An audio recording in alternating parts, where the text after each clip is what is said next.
It is apparently Pride Month once again. Guess I'll start by saying, who knew? Who would have guessed it? You know, aside from the constant bombardment of propaganda and the flags and advertising in every single city street and city centre, and all of the statements by all of the celebrities and the companies and all of the big important people and the supermarkets selling merchandise that no sane person would buy. Apart from that, it has really been the sort of quiet, demure festival celebrated by people that just want to be left alone that it has always been. Was being sarcastic. I am Jamie Bambrick for Clear Truth Media, and rather than making some sort of specific biblical commentary on the sins involved or something like that, which I've done many times before, and I'm sure I will do many times again, what I really want to look at in this video is how we got here. You see, homosexuality, if we look at it historically, was uncommon, it was secretive, it was behind closed doors, it was in many times and places something that was illegal, and now it's something that is pretty much universal, it's everywhere, it's celebrated, it's not just merely morally equivalent, but probably considered to be morally better than the actions of those terrible, god-awful straight people that we don't really like very much anymore. That is a pretty major shift over the last, let's say, 60 years or so. And I think it points to one of the things that Christians and conservatives more broadly have got wrong in recent years, and that is the claim that politics is downstream of culture. That is the idea that culture shifts and politics then shifts to reflect that.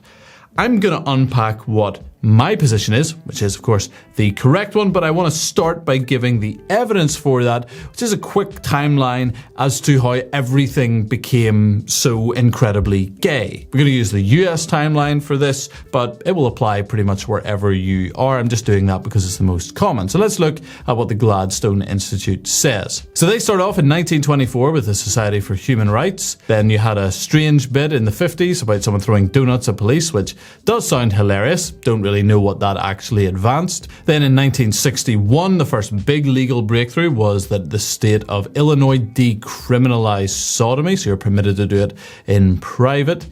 Then in 1969, you had the Stonewall riots, where basically some gay people had a riot, but it was a heroic riot because the right people were doing it, not like, let's say, January 6th or something like that, because those were bad people. These were good people doing it, and rioting is therefore acceptable. In 1970, you had the first ever Gay Pride Week. Then in 1978, Harvey Milk was the first public official who was openly gay. What a hero. Don't look at the fact that he had a relationship with a 16-year-old, that's neither here nor there. Then in 1987, the American Psychological Association said that homosexuality is not a mental disorder. And then later in 1990, the WHO said that it is not a disease. In 1995, employers were no longer allowed to discriminate based on sexual orientation. In 1999, you had the first Transgender Day of Visibility, when people could remember both transgender people that had existed prior to that time. In 2001, the Netherlands became the first country to accept gay marriage. Then in 2004, you had the first gay wedding in California. 2011, Don't Ask, Don't Tell was repealed. And then in 2015, there was the Obergefell decision, which said that same-sex marriage was, of course, a constitutional right and exactly what George Washington et al. Had in mind. Now let me ask, when you look at this, what do you notice and what do you not notice? I think one of the things that you don't notice is some big popular outcry for gay rights or for legislation in this regard or for pride marches. You don't see hordes of normies, of straight people rushing in the streets because they desperately want BDSM to be taught in elementary schools. That is not a thing.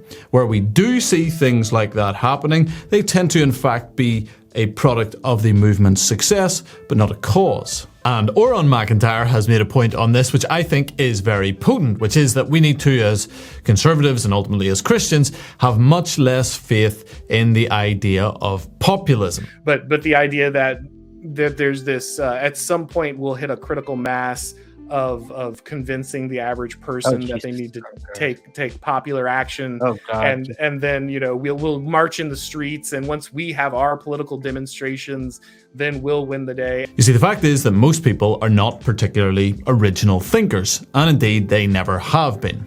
Even Tolstoy makes this point about one of his characters in Anna Karenina when he says the following. Stepan Arkadyevich, or whatever the Russian name is, took in and read a liberal paper, but not an extreme one, but one advocating the views held by the majority.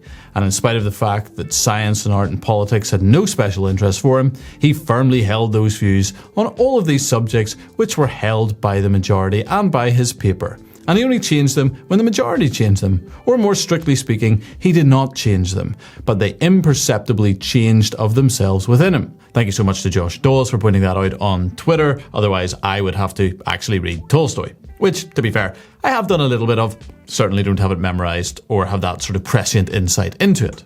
Anyway, all of that to say, the idea that things change because the public have become convinced and they rise up, they do something about it spontaneously and you have a bottom-up movement, that is basically a historical anomaly at most, and more likely just pretty much unheard of. The public are in fact usually led, and they are led by those in positions of power. And this is where I disagree with the idea that politics is downstream of culture. It just quite simply isn't true. We're very much seeing that here in the UK at the moment. All the political parties suck, they don't reflect the average voter at all, but what does that lead to? Does it lead to a change in politics? No, it doesn't. What it leads to is low voter turnout, and the average person realizes that they can't really do much about it. It seems that culture doesn't really shift politics anywhere near as much as we think it should when we say that it is downstream of culture. In fact, it seems to be very much the other way round. It seems like politics is the one that does the shifting. Politics shifts the culture. We see that in the gay rights movement. How did it happen? Happened through a bunch of political battles that were fought and won, and that led to the culture which we see today. To be more precise on this issue, I would say that politics is really a part of culture. Part of a culture is the laws that a culture establishes. And when it comes to these different parts of a culture and how they influence one another, I think it's pretty clear that politics has an outsized influence over everything else, probably more influence over everything else than everything else has over it. To use another Oran McIntyre example, it's not like in 1943 the Germans were ardently convinced Nazis at a cultural level, and then by 1947 they had all changed their mind. The politics had changed, and therefore the culture changed. And it's not like politics alone is the only example, although I do think it is the best. There are a few other key cultural influences that seem to have an outsized influence. Things like Hollywood, things like mainstream media companies, things like education. And it turns out that if you can control these, then you can basically shift everything else in a culture with relative ease. These areas, very much including politics, seem to be upstream of the rest of culture, which is why those who have shifted culture have focused almost exclusively on changing them. Now, the thing is that Christians actually historically understood this reasonably well. A lot of the key figures of Christendom understood this, but we've really abandoned that idea. We seem to have pretty much forgotten it entirely.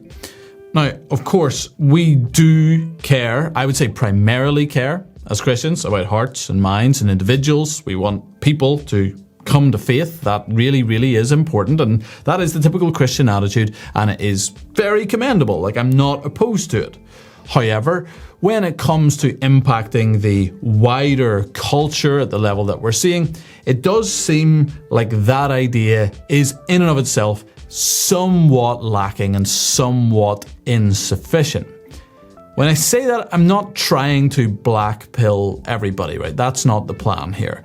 What I am saying is that seeing a shift in the wider culture doesn't actually mean that everybody in the culture needs to come to faith.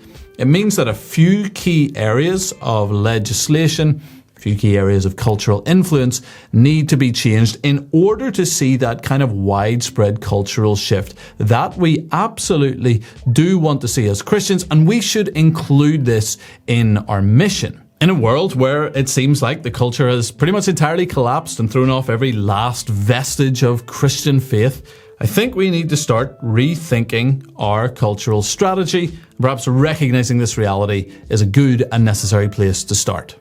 Thank you so much for watching. If you enjoyed that video, please don't smash the like button. That's an absurd thing to ask anybody to do. Just press it in a normal fashion. It will work just fine.